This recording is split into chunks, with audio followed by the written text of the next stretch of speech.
Paus Fransiskus mencanangkan tahun Santo Yosef by Benedicta FCL Desember 9, 2020 bagian pertama. Diterjemahkan oleh Peter Suryati, Bogor 8 Desember 2020. Sumber www.vatikannews.va.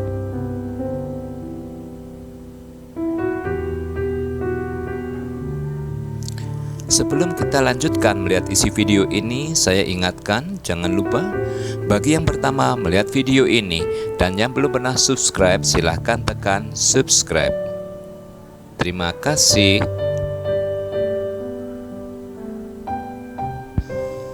Dengan surat apostolik Patris Corde dengan hati seorang Papa, Paus Fransiskus memperingati 150 tahun deklarasi Santo Yosef sebagai pelindung gereja semesta oleh Beato Paus Pius ke-9.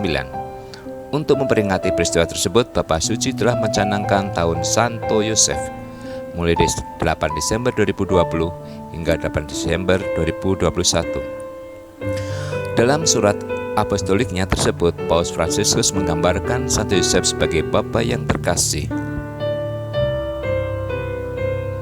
Bapa yang lembut dan penuh kasih, Bapa yang patuh, Bapa yang menerima, Bapa yang secara kreatif pemberani, Bapa yang sedang bekerja, Bapa dalam bayang-bayang.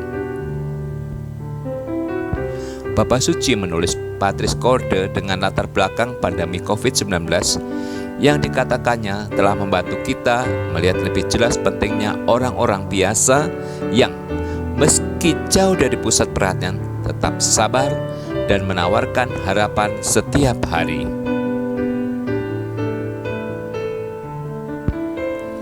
Dalam hal ini mereka menyerupai Santo Yosef, orang yang kehadirannya sehari-hari tidak diperhatikan, bijaksana dan tersembunyi, yang meskipun demikian memainkan peran yang tak tertandingi dalam sejarah keselamatan.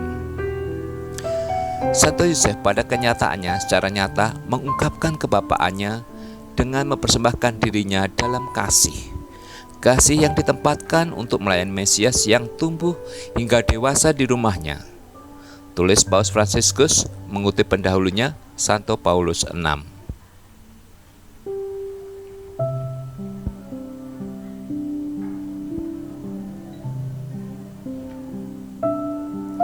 Dan karena perannya di persimpangan antara perjanjian lama dan perjanjian baru, Santo Yosef selalu dihormati sebagai seorang bapa oleh umat Kristiani.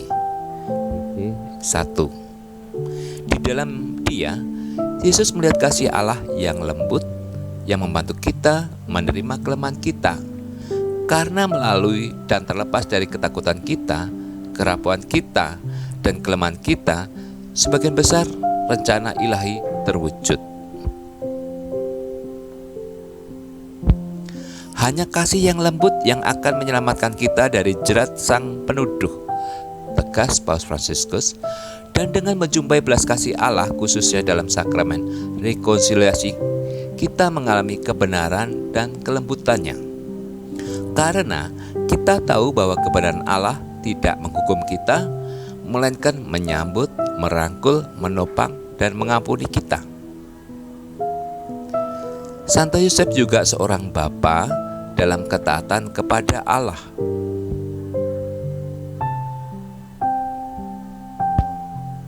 Dengan ianya, ia melindungi Maria dan Yesus serta mengajarkan putranya untuk melakukan kehendak Bapa. Dipanggil oleh Tuhan untuk melayani perutusan Yesus, ia bekerja sama dalam misteri agung penebusan, seperti yang dikatakan Santo Yohanes Paulus II, dan benar-benar seorang pelayan keselamatan. Pada saat yang sama, Santo Yosef adalah Bapa yang menerima, karena ia menerima Maria tanpa syarat. Sebuah isyarat penting bahkan hingga hari ini, kata Paus Fransiskus.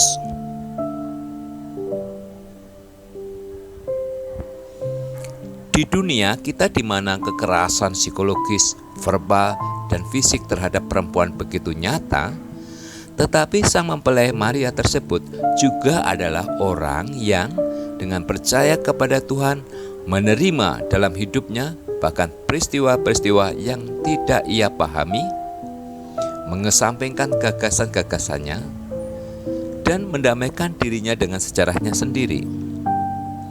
Jalan spiritual Santo Yosef bukan jalan yang menjelaskan, tetapi jalan yang menerima, yang tidak berarti bahwa ia pasrah.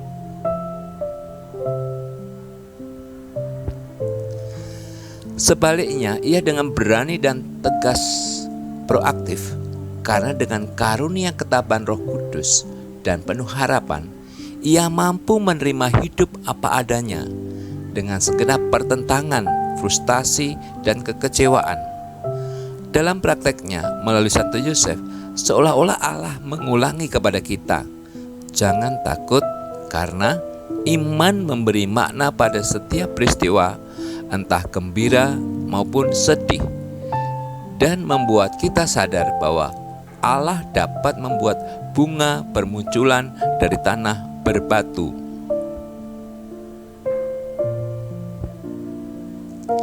Santo Yosef tidak mencari jalan pintas, tetapi menghadapi kenyataan dengan mata terbuka dan secara pribadi bertanggung jawab terhadap kenyataan tersebut. Karena alasan ini yang mendorong kita untuk menerima dan menyambut orang lain apa adanya tanpa kecuali, dan menunjukkan perhatian khusus kepada orang-orang yang lemah.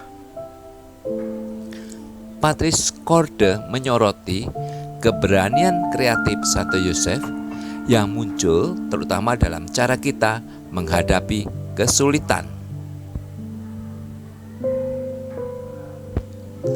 Sang tukang kayu dari Nazaret, jelas Paus Fransiskus, mampu mengubah masalah menjadi kemungkinan dengan percaya akan pemeliharaan ilahi. Ia harus menghadapi masalah nyata yang dihadapi keluarganya, masalah yang dihadapi oleh keluarga lain di dunia, dan terutama para migran. Dalam pengertian ini, Santo Yosef adalah santo pelindung khusus dari semua orang yang terpaksa meninggalkan tanah air mereka karena perang kebencian, penganiayaan, dan kemiskinan.